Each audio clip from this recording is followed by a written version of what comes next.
Hello to whoever may be watching this in the history of the internet. My name is Anna Goose, and this is my course epilogue and artist statement for Be the Street, Spring 2019. So, in case you're a person who just stumbled upon this on YouTube or something, Be the Street is a performance project at The Ohio State University. And what we've been doing for the past semester is the students in our class, we each divided up and facilitated theater workshops at three locations in the Hilltop neighborhood of Columbus, Ohio. And those locations included the Hilltop YMCA, the Our Lady of Guadalupe Center, and the Hilltop branch of the Columbus Metropolitan Library. And I co facilitated along with Emma Cobb at the YMCA with a group of seniors. And it was just a fabulous experience. And what those workshops looked like is we would come in with a plan every day, and we would play like games or exercises that focused on storytelling, whether it be like verbal or gestural. So, like storytelling with our voices, our minds, and our bodies. And we developed those storytelling techniques and those stories themselves throughout the semester.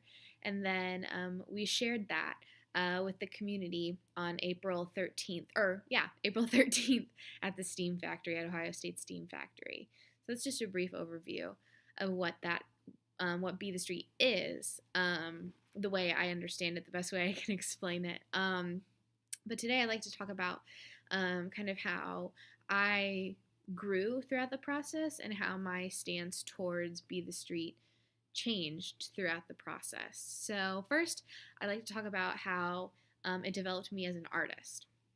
So I am a theater MA. At Ohio State, there are theater MA students, Master of Arts students, and then there are MFAs, so Master of Fine Arts. And there's this weird, like, in theater academics and theater academia, there's this like weird line that I feel like I'm always trying to negotiate between artist and academic. And some people are really specific about that line and would really say, the MA, that's like academic, like there's not really an artist or creative side of that.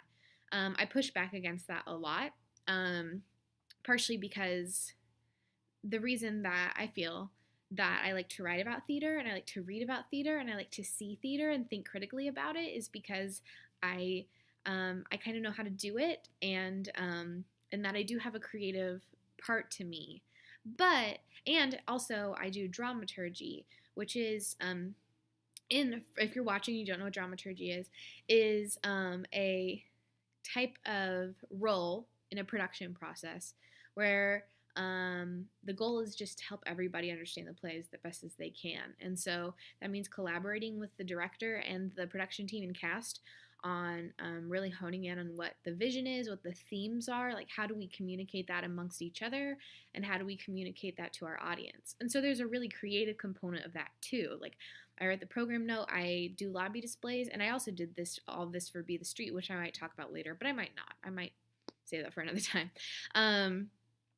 And I also, participate as an in-house critic of sorts. But and I view that as creative, but again, there still is like this kind of weird divide thing, and so I sometimes struggle to see myself as an artist because I think, oh, look at all these people like acting or directing or like doing this really like creative, generative work, and here I am writing. Which is creative in itself, artistic in itself, but in a different way. And so that's kind of the stance that I went in to Be the Street with.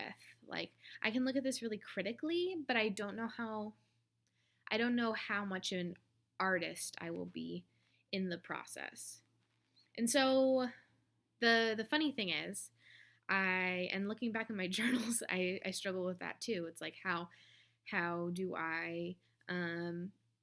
do I negotiate, like, knowing that I have this theater knowledge but not feeling super comfortable with it, and not knowing exactly how to help cultivate that in other people who maybe don't primarily identify as theater people, theater artists.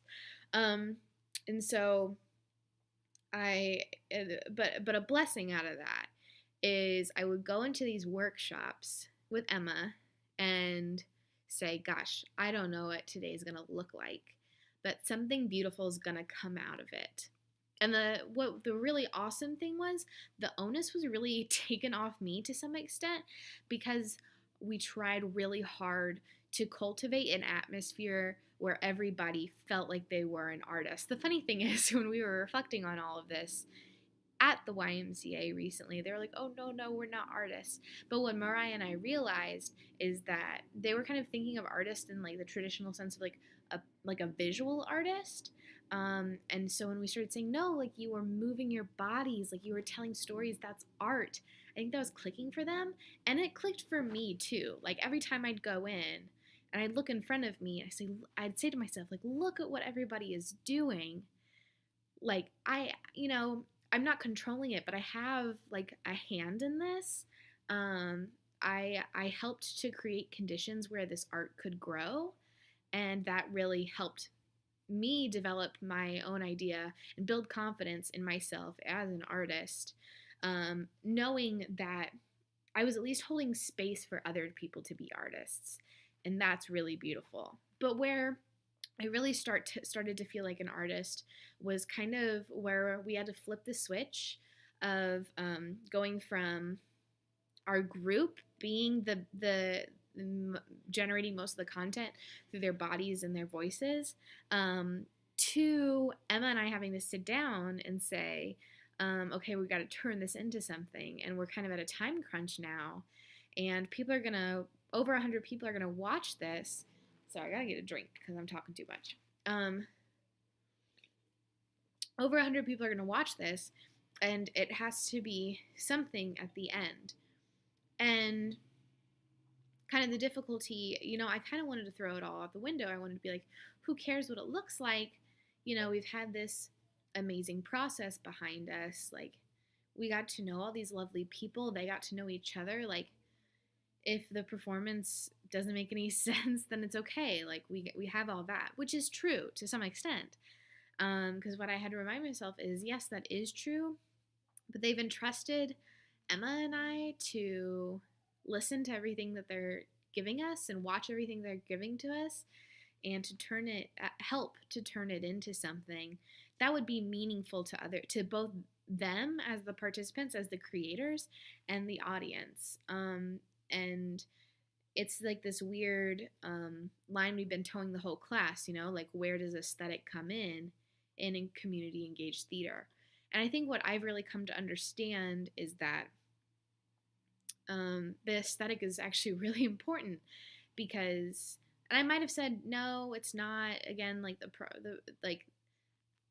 as long as the process means something, the performance can just blow. Like, it can just be horrible.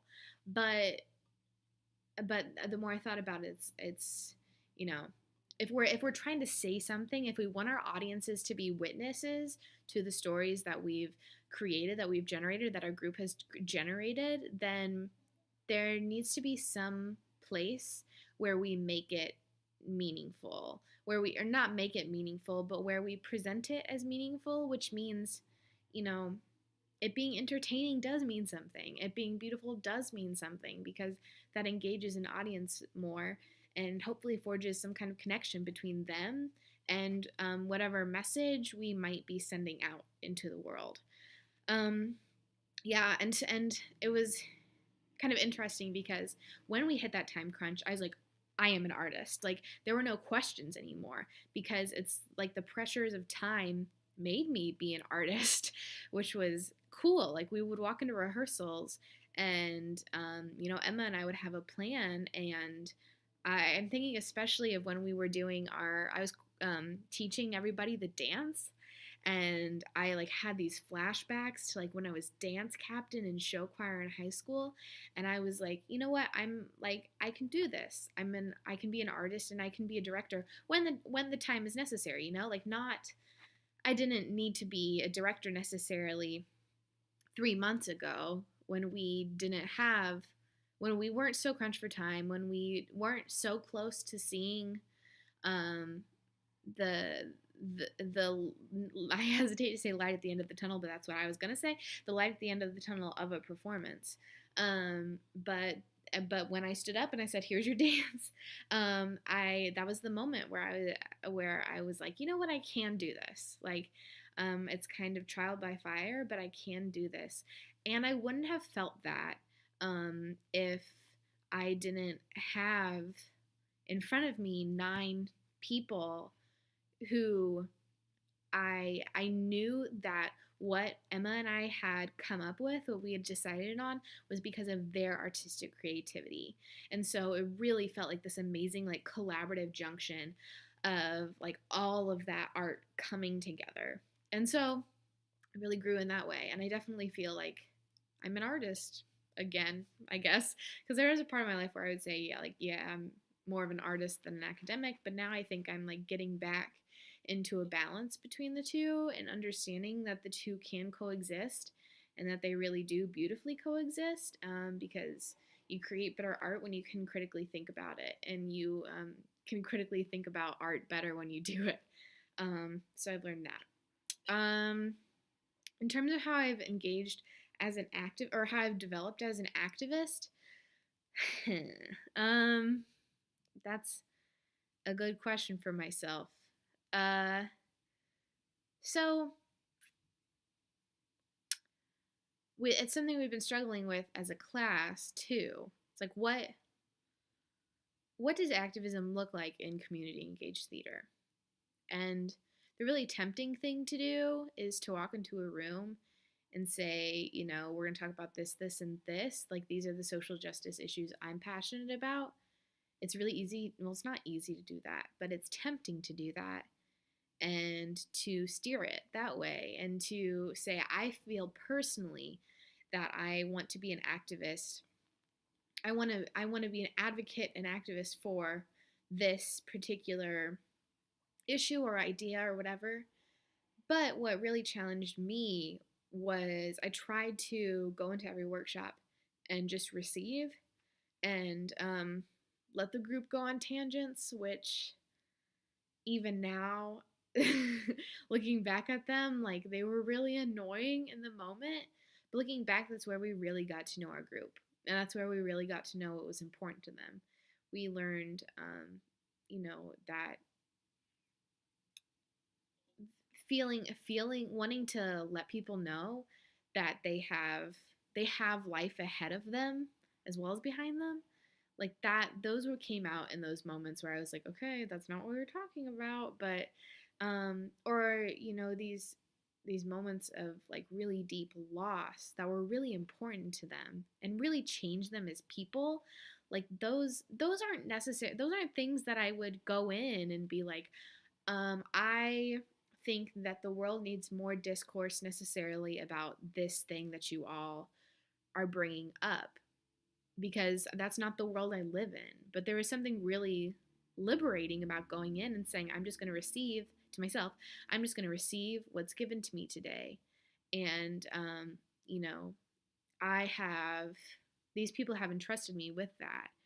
And what's important to them is important to me. As long as it doesn't impose on something that, I already have like um, a strong stance about, like that would contradict, like we would have crossed that bridge if we needed to.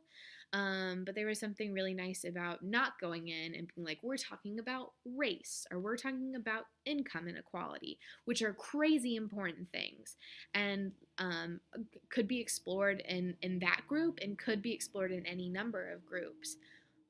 But um, I've come to realize that I don't think that's what community engaged theater means to me. It doesn't mean saying, I'm looking at this big thing in the world and we're bringing it here. It's like, what is big in your world and how do we take it out here? Um, and so that was really awesome for me. And I learned a lot about what it means to be a senior personally. I mean, I didn't learn it by living it, but I love my grandparents so much, but I never talked to them about, I want to go home and I want to say, tell me about the last 85 years of your life and what have you learned and what's important to you. And so it's also shown me that social justice can happen in the small things. And it doesn't, policy change is big. Calling your senator is big. Like all of those voting, all of those like civic practices or protesting or donating or volunteering your time. Like those are all massively important in terms of furthering social justice, but it's also really important to give people space to talk and think. And I think that's kind of what Be the Street did. And, or I hope that's what Be the Street did. And where I especially saw that happen was in our last reflective session, where our group talked about, what it meant to them to watch a group of teens talk about the struggles in their lives and what's important to them in their lives, and our group interpreting what they got out of the performance from the Our Lady of Guadalupe Center. Like those are really, really important conversations that came from making that space. And that is a really beautiful thing. And so I'm personally dedicated to, in my daily life, creating space and voting and doing all of those things that are really important, donating my time and energy and money when I can to what's important to me, but also just giving people space to think and talk. Like that's huge. And I've never really critically thought about that before. Be the Street. And and just being in the classroom has taught me so much about how can I be an ally, especially coming from a privileged background. What can I actionably do? So yeah, it's kind of how I feel I've grown as an activist. And then as a facilitator, like the artist thing, I had a background in being an artist, no background in being a facilitator, none whatsoever. I knew it was something I was excited about. I knew I loved the idea of applied theater. I wrote my senior thesis on applied theater, on improv theater in jails and prisons. So it was an idea that excited me, but I'd never done it. And so it was petrifying to have this thing in my brain that I'd been thinking about for so long. And a week into my second semester of grad school, being thrown in with a group of people who knew more about Be the Street than I did.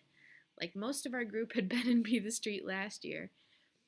And to just facilitate. I mean, Mariah facilitated the first few, which was awesome. And it was really good to have that APTP residency to get an overview of what that might look like.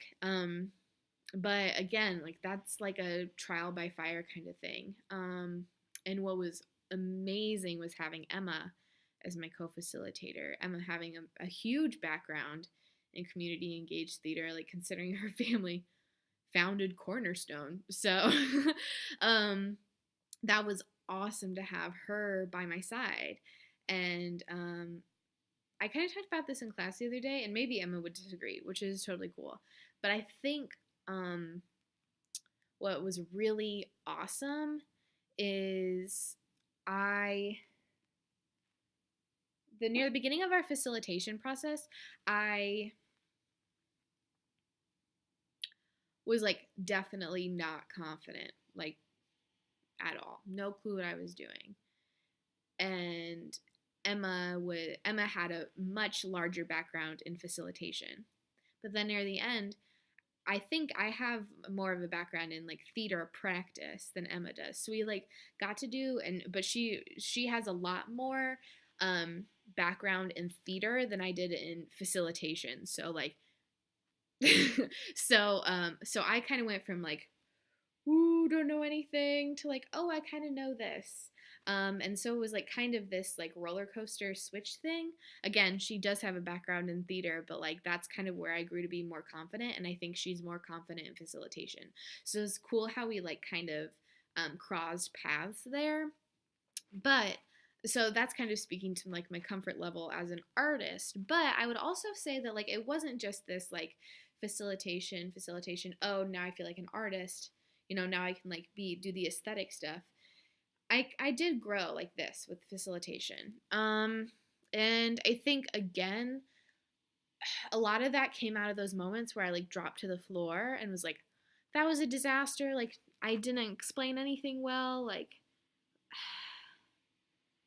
I'm like mad at myself even thinking about it now, which is dumb. But when I was like, I didn't explain anything well, that was a disaster. Like everybody was confused, nobody was having fun.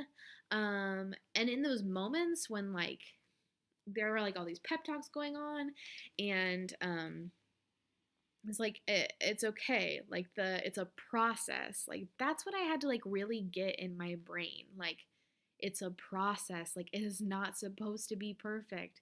That is not community engaged theater. It is not supposed to be perfect. And I think when I kind of hung on to that, that's when I felt better about things. Um, like when something would go wrong and I was like, that was weird, and then just moved on. Like that was I don't exactly know like how that switch was flipped, but when it was flipped, gosh, it was amazing. And it'll be really important to remember that this summer, which I guess this is a good transition moment as to how I'm moving Be the Street into the future. So, as I have said, I am organizing my thesis after Be the Street, so that should speak to the impact it's had on me. But this summer, I'll be facilitating, fingers crossed, I'm talking to the sheriff soon. I'm facilitating a theater program in a jail in my hometown this summer. And it's going to be structured after Be the Street. It's going to be community engaged. And so my point was there that flipping the switch of saying it's a process. Like that's going to be super important, especially when I'm like the lead facilitator, and I might be the only facilitator. I don't know if I'll have people with me. So yeah, so I'm super excited about that. I am so glad I did Be the Street before I'm going into the jail. Not because of like the population difference, like that doesn't worry me at all, honestly. Maybe that's weird. Maybe other people would be worried about like the environment or population change, but like it's not what I'm worried about. It's more like I know my stumbling block is myself and me wanting it to be perfect. But I think having Be the Street and seeing that like the process can be really messy and still turn into something really beautiful and something that people are really proud of and something that made people think, like that is going to be a huge like motivating factor in getting me through the hard stuff. So that'll be awesome. Two other things that I've learned a lot from Be the Street again is collaboration and relying on my partner and saying, I do not know what I'm doing here, please help. Like that is not my personality to say I need you to hold my hand through this, but getting to say to Emma like I don't know what's happening here, like that was really liberating. And I don't want to like push like my responsibility onto other people, but there's something like really awesome about community engaged theater and the fact that like you're working with like